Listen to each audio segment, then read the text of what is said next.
जंगल में एक चील रहती थी। उसने अभी हाल ही में 2 अंडे दिए थे। चील के पति की मौत के बाद उस चील को अपने अंडों का ही सहारा था। वो बेसब्री से अपने अंडों से बच्चे बाहर आने का इंतजार कर रही थी। मेरे बच्चों, तुम दोनों जल्दी से अंडों से बाहर आ जाओ ताकि मेरी उदासी और अकेलापन दूर हो जाए। तुम दोनों ही मेरे जीने की वजह हो, वरना मैं तो कब की मर जाती। वो चील दिन रात बस अपने अंडों के पास ही बैठी रहती थी और अपने बच्चों का बाहर आने का इंतजार करती रहती थी। बस अब इंतजार की घड़ियां खत्म हो जाती है। अगले ही दिन चील के एक अंडे से बच्चा बाहर आ जाता है।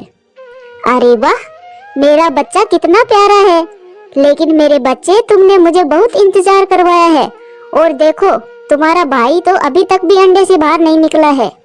फिर चील अपने बच्चे को भोजन खिलाती है और अपने दूसरे अंडे में से बच्चा बाहर आने का इंतजार करती है। अगले दिन दूसरा अंडा भी फूटता है और उस अंडे में से बहुत ही प्यारा सा बच्चा बाहर निकलता है। परंतु वो बच्चा बहुत ही ज्यादा कमजोर था, क्योंकि वो बच्चा उड़ नहीं सकता था। उसके एक पंख काम नहीं कर रहा था, इसीलिए वो कभी भी उड़ नहीं सकता था। मेरे बच्चे, एक बार हिम्मत करके थोड़ा सा उड़ लो, क्या पता तुम अच्छे से उड़ने लग जाओ। वो चील अपने बच्चे को उड़ाने की बहुत कोशिश करती है, लेकिन वो बच्चा बिल्कुल कमजोर था। वो कभी भी उड़ नहीं सकता था। इतनी कोशिशों के बाद वो चील समझ जाती है कि ये बच्चा कभी भी उड़ नहीं सकेगा। कितना इंतजार किया मैंने इस बच्चे का, और मिला क्या? मुझे ये अपाहिज बच्चा। मम्मा, मुझे भूख लगी है, मुझे कुछ खाने को दो ना। चुप करो तुम एक अपाहिज हो जो कभी भी उड़ नहीं सकता। मैं तुझे पूरी जिंदगी ऐसे बिठाकर भोजन नहीं करा सकती। मैंने तो सोचा था कि मेरे दोनों बच्चे मेरे बुढ़ापे का सहारा बनेंगे, परंतु तुम तो मेरे किसी काम के नहीं हो। तेरा तो मुझे पूरी जिंदगी बोझ ढोना पड़ेगा। मुझसे नहीं होगा ये सब। मम्मा, ये आप क्या कह रही हो? मैं अपाहिज हूँ तो इसमें मेरी क्या गलती है? मुझे भगवान ने जैसा बनाया मैं वैसा ही हूँ। मेरा तो बस एक ही बेटा है जो मेरे बुढ़ापे का सहारा बनेगा, और एक अपाहिज बच्चे को पालकर मैं अपनी मुश्किलें बढ़ाना नहीं चाहती। अब मैं तुम्हें यहाँ से ले जाकर दूर छोड़ कर आऊंगी ताकि तुम कभी भी वापस ना आ सको। फिर वो चील अपने बच्चे को उठाकर नदी के पास ले जाती है। नन्ही चील, तुम अपाहिज हो और कमजोर भी, और मुझे कमजोर चील बिल्कुल भी पसंद नहीं है। तुम उड़ तो नहीं सकते और भूख के कारण यही मर जाओगे। इतना कहकर वो स्वार्थी चील अपने मासूम बच्चे को छोड़कर वहां से चली जाती है। वो नन्हा बच्चा काफी आवाजें लगाता है, लेकिन उसकी मम्मा एक नहीं सुनती। कुछ देर के बाद नदी के पास टुनटुनी चिड़िया और कालू कौवा आते हैं। वो नन्हा बच्चा अभी भी अपनी मम्मा को आवाजें दे रहा था। मम्मा, मम्मा, मुझे ले जाओ ना साथ। मम्मा, मम्मा, मुझे बहुत डर लग रहा है। अरे कालू भैया, ये तो चील का बच्चा है। इसकी माँ कहाँ चली गई इसे छोड़कर? देखो कितना प्यारा बच्चा है। टुनटुनी चिड़िया, हमारे जंगल के पास तो एक ही चील रहती है, शायद ये बच्चा भी उसी चील का होगा। अरे बेटा, क्या हुआ और तुम्हारी माँ कहाँ गई? आंटी, मेरी मम्मा मुझे यहाँ छोड़कर चली गई है, क्योंकि मैं अपाहिज हूँ। मैं कभी भी उड़ नहीं सकता। उसने मुझे यहाँ मरने के लिए छोड़ दिया है, क्योंकि मैं बहुत कमजोर हूँ। मेरी मम्मा को कमजोर बच्चे पसंद नहीं है। हाय रे, वो चील कितनी स्वार्थी है। भला कोई माँ अपने छोटे बच्चे को छोड़कर जाती है? मुझे तो इस मासूम बच्चे पर बहुत दया आ रही है। उस चील ने इस बच्चे के साथ बिल्कुल भी अच्छा नहीं किया। कालू भैया, ये बच्चा तो मुझे भूखा भी लग रहा है, कहीं ये भूख के कारण मर नहीं जाए। टुनटुनी चिड़िया, चलो इस बच्चे को अपने साथ ही लेकर चलते हैं। कितना प्यारा बच्चा है। लेकिन कालू भैया, हमारे जंगल के पक्षी तो इस बच्चे को कभी भी हमारे साथ नहीं रहने देंगे, क्योंकि ये बच्चा बड़ा होकर हमें नुकसान भी पहुंचा सकता है। चलो टुनटुनी चिड़िया, सब कुछ देख लेंगे। अगर हम दोनों इस बच्चे को यहीं मरने के लिए छोड़ दिया तो हमें बहुत पाप लगेगा। कालू भैया, तुम सही कह रहे हो। हमें इस बच्चे की मदद जरूर करनी चाहिए। फिर टुनटुनी चिड़िया उस बच्चे को अपने साथ अपने जंगल ले जाती है। टुनटुनी चिड़िया उस बच्चे को अपने घर पर लाकर उसे कुछ भोजन खिलाती है। बस तभी वहाँ पर जंगल के कुछ पक्षी आ जाते हैं। ये क्या टुनटुनी चिड़िया, तुम अपने घर में इस चील के बच्चे को क्यों ले आई हो? ये हमारे लिए खतरा भी हो सकता है। रोकी भैया, ये बच्चा उड़ नहीं सकता। ये बहुत कमजोर है। इसकी माँ ने इसे मरने के लिए नदी के पास छोड़ दिया था, लेकिन कालू कौवे और मुझे इस पर बहुत दया आई, इसीलिए हम इसे अपने जंगल में ले आए। टुनटुनी चिड़िया, तुम और कालू कौवा दोनों पागल हो गए हो। ये चील का बच्चा बड़ा होकर हमें ही नुकसान पहुंचाएगा और हमारे जंगल के पक्षियों का ही शिकार करेगा। तुम्हें तो पता ही है ये चील प्रजाति हमारी कितनी बड़ी दुश्मन है। ये हमारी कभी भी नहीं हो सकती, ये हमेशा हमें नुकसान ही पहुंचाते हैं। हाँ टुनटुनी चिड़िया, ऊपर से ये बच्चा उस खतरनाक चील का है जो हमारे ही इलाके में आतंक मचाती है। और तुम्हें तो पता है वो चील आज तक हमारे जंगल में कितने मासूमों का शिकार कर चुकी है। ये बातें हो ही रही थी, तभी वहाँ पर कालू कौवा आ जाता है। मेरे दोस्तों, तुम चिंता मत करो, मैं मिट्ठू महाराज से इजाजत लेकर आ गया हूँ। और मिट्ठू महाराज भी यही चाहते हैं कि हम सभी पक्षी इस नन्ही सी चील के साथ दोस्त बनकर रहें, ताकि ये कभी भी हमें नुकसान ना पहुंचाए। मैंने सोच लिया है दोस्तों, मैं इस नन्हे बच्चे का इलाज करवाऊंगी ताकि ये भी हमारी तरह उड़ सके। फिर सारे पक्षी इस बात पर सहमत हो जाते हैं और उस नन्ही चील का अच्छे से ख्याल रखते हैं। वहीं दूसरी तरफ वो चील अपने बच्चे को खूब लाड प्यार से पालती है और उसकी सारी बातें मानती है। मम्मा, मुझे बहुत जोरों की भूख लगी है, मुझे अभी की अभी भोजन ला कर दो। मेरे बच्चे, मैं बहुत ज्यादा थक गई हूँ, मैं थोड़ी देर के बाद भोजन लेकर आऊंगी। नहीं नहीं मम्मा, मुझे तो अभी भोजन चाहिए, मुझे भोजन ला कर दो। उस चील का बेटा काफी गुस्से वाला था और वो अपनी माँ की एक बात नहीं सुनता था। वहीं दूसरी तरफ सब पक्षियों ने उस नन्हे बच्चे के इलाज के लिए टुनटुनी चिड़िया के पास पैसे जमा कर दिए थे। और अगले दिन ही टुनटुनी चिड़िया उस नन्हे बच्चे का इलाज करवाने उल्लू वैद्य जी के पास जाती है। उल्लू वैद्य जी, इलाज के बाद ये नन्हा सा बच्चा उड़ सकेगा ना? टुनटुनी चिड़िया, इसका पंख बिल्कुल ठीक है, बस इसके पंख का छोटा सा हिस्सा इसके शरीर से चिपका हुआ है, जिस कारण इसे उड़ने में दिक्कत हुई है। मैं इसकी सर्जरी कर दूंगा और ये बिल्कुल ठीक हो जाएगा।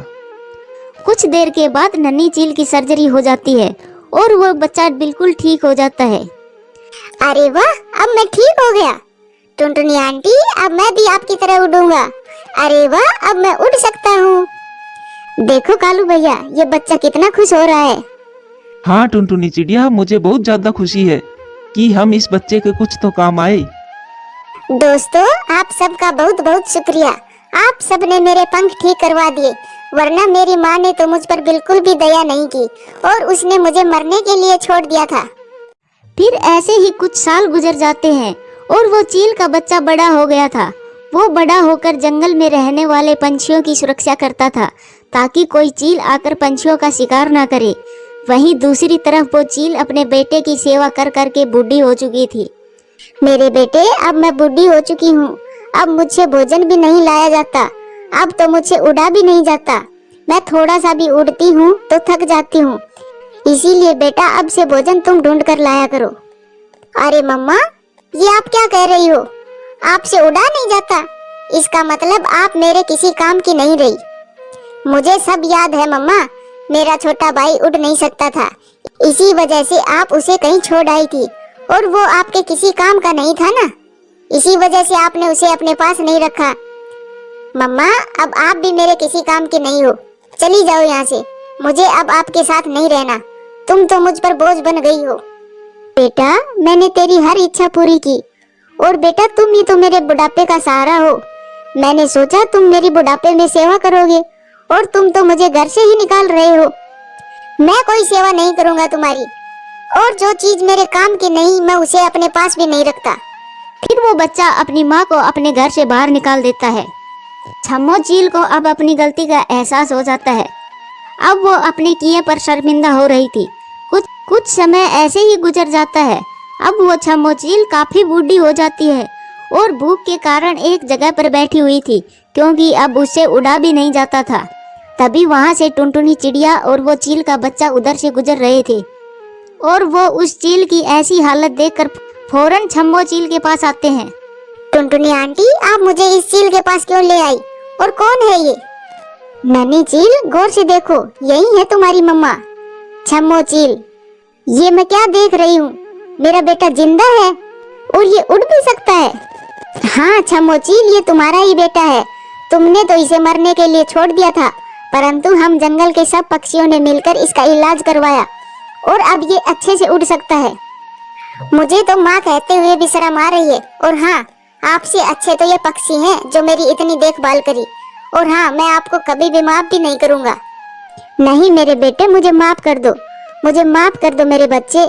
मैंने तुझे अपाहिज होने की वजह से अकेला छोड़ दिया था और तुम्हारे बड़े भाई को मैंने लाड प्यार से पाला ताकि वो मेरी बुढ़ापे में सेवा करेगा। और आज उसी ने मुझे घर से बाहर निकाल दिया क्योंकि अब मैं उस पर बोझ बन गई थी। मेरे बच्चे माफ कर दो, आखिर वो तुम्हारी माँ है और वो ही तुम्हें इस दुनिया में लेकर आई थी। और देखो, इसे अपने किए पर पछतावा भी है। फिर टुनटुनी चिड़िया के कहने पर वो बच्चा अपनी माँ को माफ कर देता है और अपने साथ अपने घर ले जाता है। फिर टुनटुनी चिड़िया, छम्मो चील और उसका बच्चा खुशी खुशी रहने लगते हैं। प्यारे दोस्तों, कहानी कैसी लगी कमेंट्स करके जरूर बताना।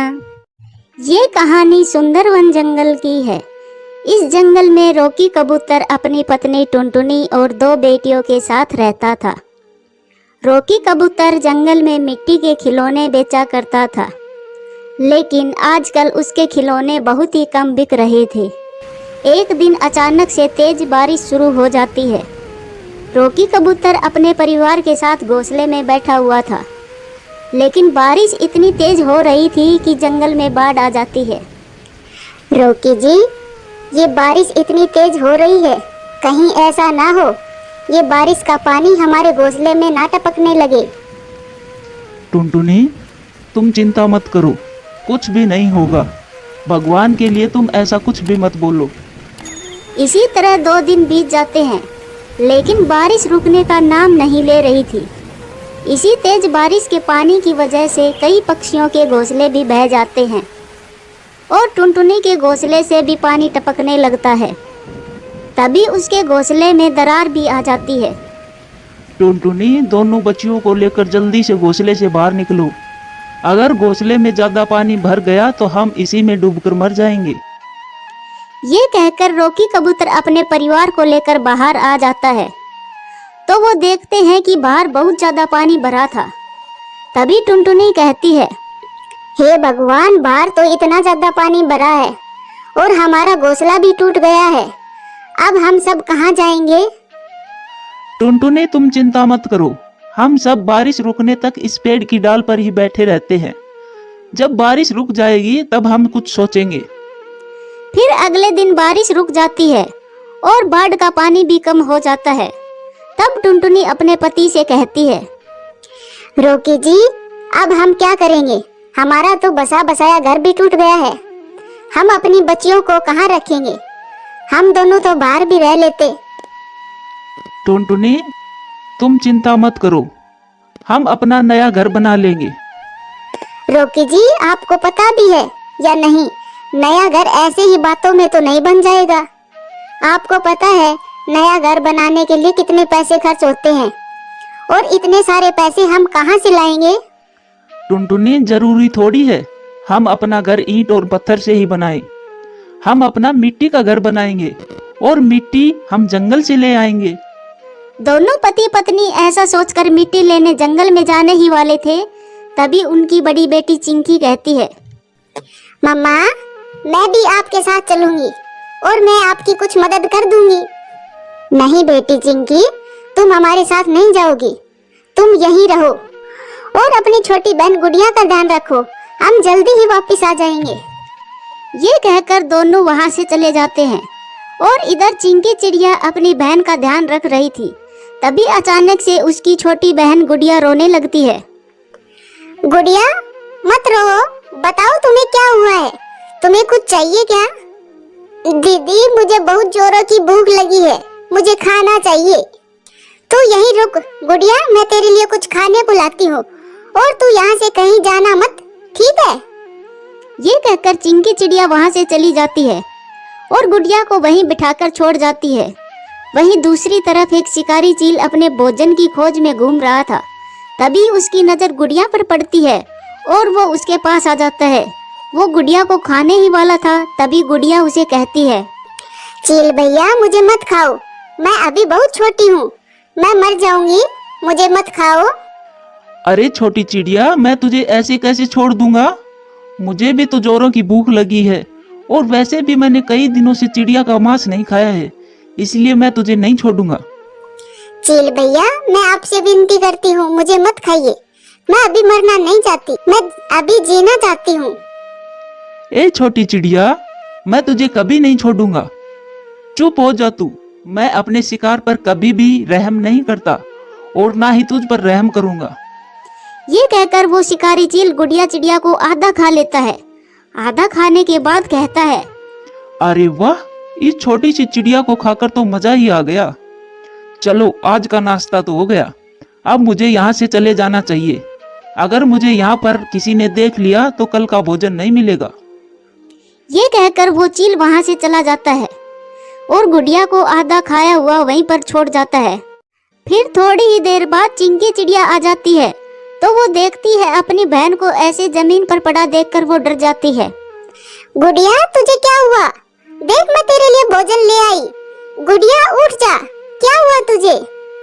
ऐसा कहकर चिंकी चिड़िया जोर जोर से रोने लगती है।